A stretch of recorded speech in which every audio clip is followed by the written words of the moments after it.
Homes of Hope is a compassionate response to the plight of children in Aotearoa, New Zealand, who have experienced trauma due to abuse and neglect. And, you know, when you stop and say, why isn't something being done about this? And then you feel the finger coming back to you and God saying, why aren't you doing something about this? And so that's what we're doing. We're trying to make a little difference in some very amazing lives. We take children who have been placed by the courts into care and protection, which means that they have suffered significantly at the hands of trauma due to abuse and neglect. And we're very, very committed to their stability whilst they're in care, that they should not move when they're in care. They should have one home and one home only, preferably.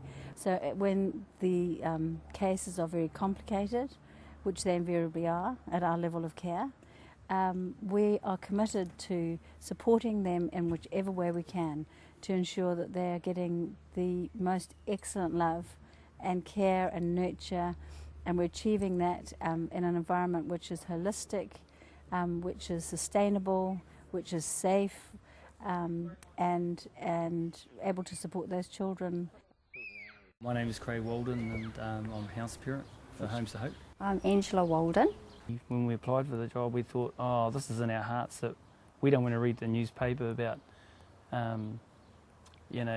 problems with other kids and things, but we want to help the next generation. So we thought, well, Homes of Hope would be the ideal place. So we applied in the paper, and basically God was good to us. We thought about it during this a couple of years ago, and we went to a conference where they talked about the next generation, and we just asked God. We just said, look, we want to know where you want us. Let us know. Bring some signs or something. And you've got to build relationships, from the beginning. So it wasn't an easy road, no. And sometimes you heard little things on the side which said, what am I doing here? Am I meant to be here? But and then as God says, you've got to go into the battlefield first. Yeah. You're going to go through a battle, but we did. But it's just hanging in there and not quitting, and knowing the purpose you were in there for. Which is building God's kingdom and working with little ones. There we go. go. Me to roll it up the slide. Ready? You're going to catch it? Try. Ready? Okay. A lot of people have told us, how can you, give love to others and that. I mean, we looked at our children at first, they kind of really didn't understand, but now they know and they realise that, sure, they've had mum and dad all the time, in their lives, and, they've been fortunate, but we told our kids, and we've told friends and family, it says in the Bible, it talks about unconditional love, and I think that unconditional love, to others, the world would be a better place if we all thought like that. So they come into our care and they're placed in one of our homes where there are house parents who are emulating as a family-like setting as possible. We are most definitely not an institution, and we're not a nuclear foster family. We're a whare in a pa setting where we have a cluster of homes that actually wraps their arms around each little tamariki to effect nurture and restoration. My name's Bevan Billington, and I pretty much work sort of as a maintenance manager, I guess, of the place, just on a volunteer basis. So I just take care of whatever needs to be done, like one of the pipes burst under the house, and so I found that, and it actually rotted the floor out, so changed the whole bathroom, did a whole bathroom, which is a little bit over and above what I normally do. But anything that needs fixing around here, I guess I'm like the handyman of Homes of Hope. One of my passions is to really use my giftings, which God's shown me that this year that I have these practical giftings.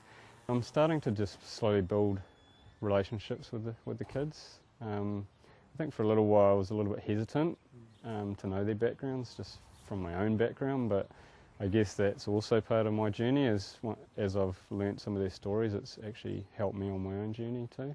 I oversee all of the social work practice, and I oversee all of the caregiving. So I supervise all the caregivers, all the respite caregivers, all the support staff. I don't think it ever gets easy. And I think if it ever got easy, I wouldn't want to do the job, because that would mean I would be getting complacent, and I suppose I don't want it to ever be easy and think, oh, that's just what happens, because that's when I think it gets dangerous. We try and make it as, I don't like the word normal, but as a normal family life as we possibly can for the kids. And I suppose that's the thing, is we want to make it so that the children, this is their home, and it's a home where they know they're not going to be kicked out of or told, sorry, you don't belong anymore, off you go. And I think that's a major thing for a child, to actually have that stability, to know this is where I belong for now, and this is where I'll stay. Yes, it is very hard, and I have been horrified to see the damage and the dysfunction in little darlings' lives and their presenting behaviours. But what gives you courage to keep going is those little incremental gains you see in their behaviour when they start to trust, when they start to feel settled, when they start to begin catching up academically, when they begin to be able to socialise well, when they begin to nurture one another, when we see children nurturing children, new placements that come in. I suppose I've learnt over the years what things de-stress me, and I suppose my family would do that for me. I exercise quite a bit. I suppose I rely on God quite a bit as well, and I have a great church family, and I have a very good friends support who know what I do and what I go through. So yeah, it is tough. It is tough. It's not, you don't go into this job for an easy job. It is stressful, and it is challenging. Yeah.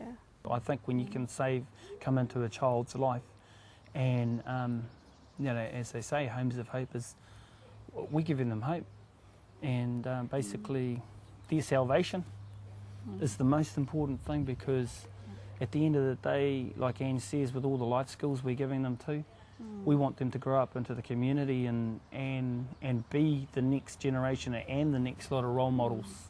And that little wee mustard seed that God talks about, that's implanted in their lives, it'll be huge. That's right.